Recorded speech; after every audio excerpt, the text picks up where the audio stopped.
Hi, welcome to CodeUnion's demonstration of the Social Wall app.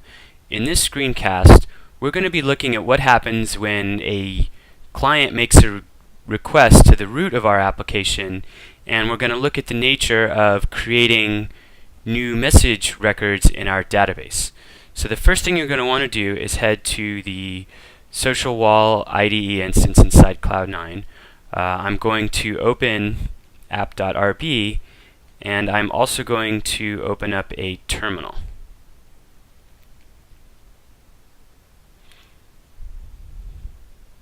Let's check that we are in the right location. Look, we see all of our code. Perfect. So the first thing we're going to want to do is run our application, which we can do by typing ruby app.rb -p $ all caps port -o $IP. So let's run this. And now we have an instance of our app running at username -c9, or excuse me, social-wall -c9 your username.c9.io. Let's click this link. Cloud9 actually has its own built-in browser, but to keep things clear, I prefer to use an external browser. So let's delete this browser tab and let's open up a Chrome browser tab. Okay, so let's look at what actually just happened in our application. If you look at the weblog inside our terminal, we'll notice that a GET request was made to the root of the application. And in our file app.rb, some things to be noticing. Here we have defined this chunk of code where we see the words get, and then we see the argument being passed in, which is a string which has literally a slash in it, right? That basically tells Sinatra that whenever a GET request is made to the root of our application, to run the code inside this block, the block being indicated by the do in the end. In any case, what's happening when we run this chunk of code, we're setting a local variable records equal to message.all, which is using the data mapper ORM to query the database, and we are selecting all messages in our database, and we're ordering them by most recent to last recent. Then we're actually rendering a template, the index template. Let's open that up real quick.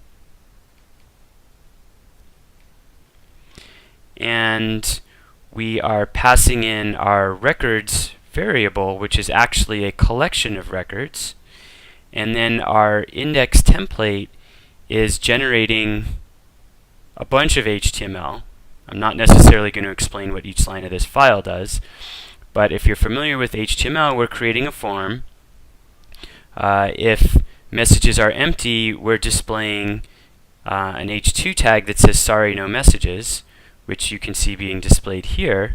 And in the case that we actually have messages, we're going to create an H2 and that's titled messages, and then we're going to create an ordered list, and for each message inside of our messages collection, we are going to render the below HTML, and then the entire contents of the index template will be rendered back to the browser. So let's now go see what happens in our browser when we play around with this. So we don't have any messages, so what we're going to do is we're going to create a message. This is a new message. And let's quickly look at the underlying HTML. Here we have a form, right, that's going to post to /messages, and we have this input element named body, and it is going to be the actual message that gets sent to our server. So now let's click post, And if you'll notice that we have actually now re-rendered the index template, right? But we rendered it because we made a post request to /messages, which sets the body equal to params body. Params, as we discussed in the previous screencast, is a hash that has data inputted from the browser. This will allow us to create a new message object, and we're sending it the message body, which is the body of our message, and a created at, which is effectively a timestamp from this moment. Then, if the message effectively saves, we're redirecting the client back to the root, which triggers this code, this GET request, to the root. In the case that we are not effectively saving our message, we're rendering an error back to the browser. So let's try this again. Actually, in this case, let's dock our code and let's just look at our terminal. So I'm going to clear the contents of the terminal, which you can do on a Mac by pushing Command K in the terminal, and let's see what happens when I submit a post request. Okay, here you can see that we made a post to /messages. We effectively saved our record, and then down here you can see that there was a redirect, right? We're redirecting back to the root. Let's open up app.rb.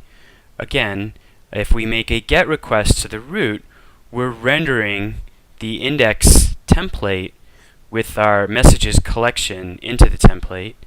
And once we have rendered that page, we now have the ability to submit a form that submits an HTTP post request to /messages to our server, and that is what allows us to dynamically create new message objects.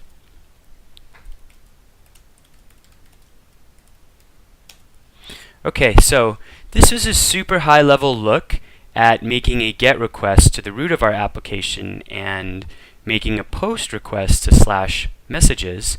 The point of this screencast is not to teach everything in minute granular detail, but to give you a high level look at how this app behaves. Feel free to join us at our next meetup, meetup.com/CodeUnion, and we will go into much greater depth about what is happening in each step of this process. Once again, if you're following this tutorial and you find yourself stuck, please email us stuck@codeunion.io and follow us on Twitter @CodeUnionIO. Ask us questions and we'll try to get you unstuck. Cheers.